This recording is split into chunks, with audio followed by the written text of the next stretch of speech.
কোচবিহারে কাঁটাতারের ওই পারে কৃষকদের কৃষিকাজে বাধা দেওয়ার অভিযোগ উঠল বিএসএফ এর বিরুদ্ধে। তুফানগঞ্জ ১ নম্বর ব্লকের বালাভূত গ্রাম পঞ্চায়েতের উত্তর বালাভূতের ঘটনা এটি। প্রতিবাদে পথ অবরোধ করে বিক্ষোভ দেখালো ভারত বাংলাদেশ সীমান্তের বাসিন্দারা। গ্রাম বাসিন্দাদের অভিযোগ, যাদের জমি কাঁটাতারের ওই পারে রয়েছে তারা প্রতি বছর কৃষিকাজ করে। ধান চাষের পর তারা এখন ভুট্টা চাষ করবেন, তবে সেই ভুট্টা চাষে বাধা দেয় বিএসএফ। অভিযোগ, তাদের কাঁটাতারের ওই পারে যেতে দিচ্ছে না বিএসএফ। এরই প্রতিবাদে এদিন পরিবারের লোকদের নিয়ে পথ অবরোধে সামিল হন কাঁটাতার সীমান্তের বাসিন্দারা। তাদের দাবি, তাদের চাষ করতে দেওয়া না হলে এককালীন ২০ লক্ষ টাকা ক্ষতিপূরণ দেওয়া হোক। প্রায় ২ ঘন্টা ধরে চলে পথ অবরোধ। খবর পেয়ে ঘটনাস্থলে আসে তুফানগঞ্জ থানার পুলিশ।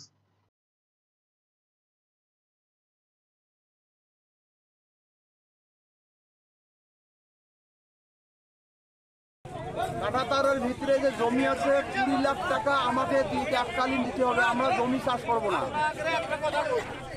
আমরা এই হিসেবে আমরা জীবনের তাগিদে আমরা সপরিবার সহ আমরা যে রাস্তায় বসি। সমস্যাটা হলো বিএসএফ আমাদের জমিতে উমার ক্ষমতায় আমার জমি চলাফেরা করতে হবে। আমার কোনো ক্ষমতায়, আমার কোনো জমি বলতে আমার কোনো মালিক নয়।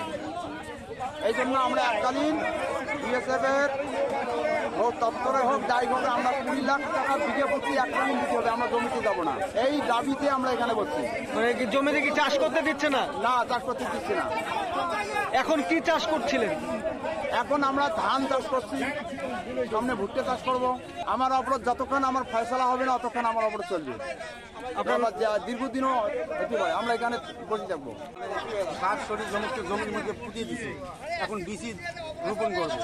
তো বিসি রোপণ করা অর্ধেক হয়ে গেছে, আর অল্প কিছু বাকি ছিল। এই সময় বিএসএফ এসে বাধা দিয়েছে, তোমার ভুট্টা গাছতে দেবো না। কি বলে ওরা? বিএসএফ না কি বলে?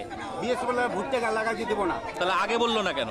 তা সেটা আগে বলেনি। প্রতি বছর আমরা করে আসি, প্রতি বছরে আমরা করে আসি ভুট্টা, কিন্তু এই বছর আমরা মাল নিয়ে জমিতে দেওয়ার পরে আমাকে আটক দিয়ে দিয়েছে। জমি পড়ে আছে। তারপরে এখন বাকি লোকগুলো, আমার গ্রামের যে বাকি লোক জমিগুলো আছে তারা ক্যাম্পে গেছে, তাদেরকেও পারমিশন দেয়নি, কাউকে পারমিশন দেয়নি, মানে ভিতরে ঢুকতে দিবে না ভুট্টা লাগাইতে।